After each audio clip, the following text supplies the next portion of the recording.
Thanks for watching this video about optionals in Swift, and I'm going to just give you a quick demo of how to use optionals in iOS with Swift 3. So for this we need Xcode to be installed on Mac, and then I'm going to use Playground. So I'm just creating a new playground and I'm giving a name for it, and it asks me to save somewhere, so I'm going to save it here, a default location, and then it gives me a blank playground where I can play with the Swift code. Okay, so as I said in my story in Medium, so all the variables in iOS need to be initialized or else the compiler would throw an error. Let us see an example.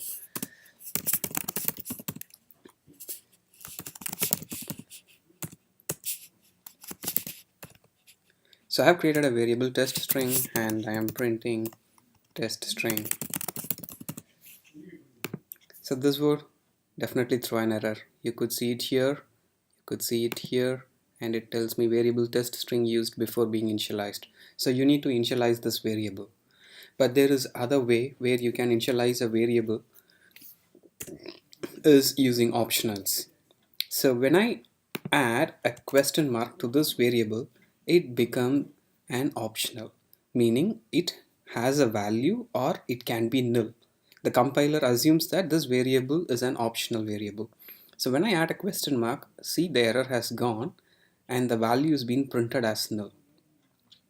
So the next step, I'm just assigning a value to the test string.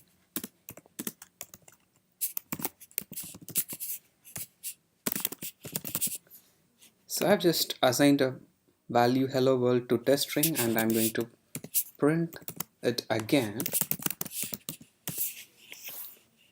So now you could see the output being hello world, and here also it's hello world, but you need to ensure to see it is being wrapped with a name called optional, meaning this is an optional variable and it is being printed as an optional variable which has a value hello world. Now you need to unwrap this variable to get the value extracted from optional.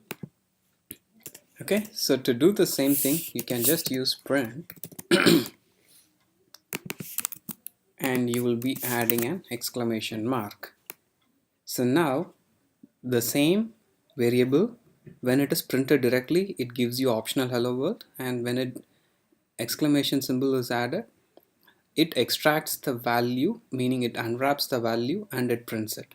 So this is called as forced unwrapping. So you could also do automatic unwrapping, meaning when you declare a variable, you could add an exclamation symbol at end of the variable like this, meaning the value when it is being printed, it is 100% extracted automatically from the optional. So now I've created a variable with an exclamation symbol and I'm assigning a value to it.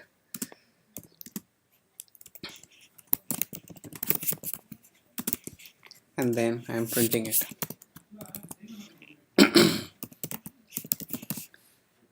So now you could see what happens.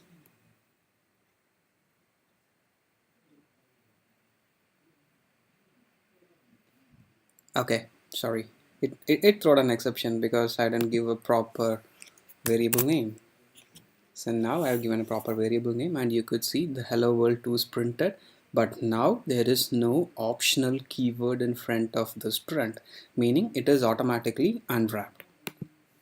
So the last thing I just wanted to show is when you create an optional variable and if you try to print it without a value, let me take this and I'm assigning it to null. So when there is no null and when you're trying to print this value, see what happens.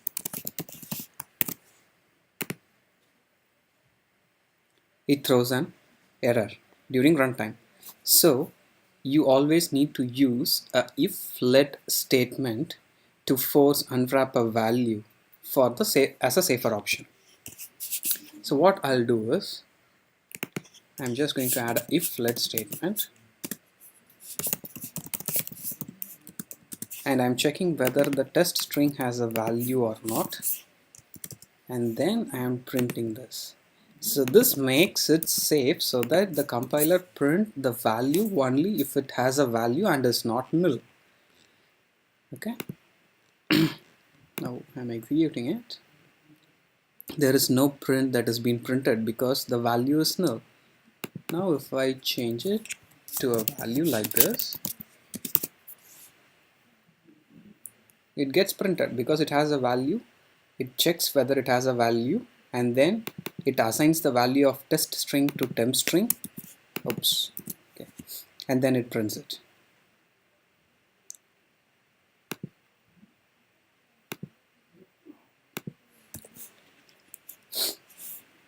Okay, it means the temp string variable gets the value from the test string, and it is being unwrapped by default when you do an if let statement.